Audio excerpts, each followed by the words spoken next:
কি আমার মুখ দেখে ভাবছো তো যে আমার মনটা খুব খারাপ? একেবারেই নয়। যেমন মনটা খারাপ লাগছে তেমন কিন্তু খুব আনন্দও হচ্ছে। আগেই বলে দিই, ভিডিওটা কিন্তু প্রায় 10 দিন আগে করা, কিন্তু আমি ভিডিওটাতে ভয়েস দিতে অনেকটাই দেরি করে ফেলেছি। তো আজ ভাবলাম ফোনের মধ্যে রেখে না দিয়ে তোমাদের সঙ্গে শেয়ার করে দিই, তোমাদেরও ভালো লাগবে আর আমারও ভালো লাগবে। তো আশা করি তোমরা বুঝতে পারছো যে আমি কোথায় যাচ্ছি। আমি যাচ্ছি আমার বাপের বাড়ি থেকে আমার শ্বশুর বাড়িতে। কিন্তু আমি শ্বশুর বাড়িটা ঠিক বলতে পছন্দ করি না, যেটা তোমাদেরকে আগেও ভিডিওতে বলেছি। আমার মনে হচ্ছে আমি মায়ের বাড়ি থেকে বাবার বাড়িতে যাচ্ছি। কি ঠিক বললাম তো?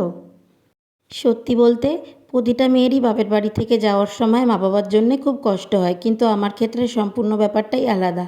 আমারও যেমন বাপের বাড়ি থেকে যাওয়ার সময় মায়ের জন্যে কষ্ট হয়, তেমন কিন্তু শ্বশুর বাড়িতে গিয়েও বাবা মার মুখ দেখলে মনটা কিন্তু আনন্দে ভরে ওঠে। এটা সত্যি আমি তোমাদেরকে বলে বোঝাতে পারবো না, কারণ ওনারা না আমাকে সন্তানের মতন ভালোবাসে, কখনো বৌমার মতন ভালোবাসেনি, সবসময় সন্তানের মতনই আগলে রেখেছে। তো তাই হয়তো তাদের জন্যে আমার এত মায়া, এত ভালোবাসা। আর যাওয়ার সময় এই মাঠটা পড়ে, এই মাঠটা না আমার খুব ভালো লাগে। মনে হয় এই মাঠটায় বসে যদি অনেকক্ষণ গল্প করতে পারতাম, আমার প্রিয় মানুষটার সাথে কিছুক্ষণ সময় কাটাতে পারতাম, খুব ভালো লাগে। একদিন ইচ্ছা আছে, কিন্তু এখন যদিও একটু জল কাদা রয়েছে, তো তার জন্য আর বসার উপায় নেই।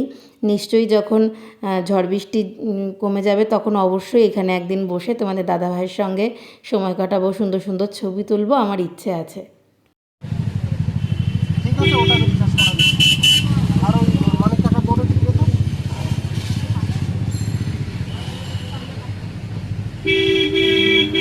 ভিডিওটা আর বেশি বড় করব না, ভিডিওটা বেশি বড় হয়ে গেলে তোমাদের একদমই দেখতে ভালো লাগবে না।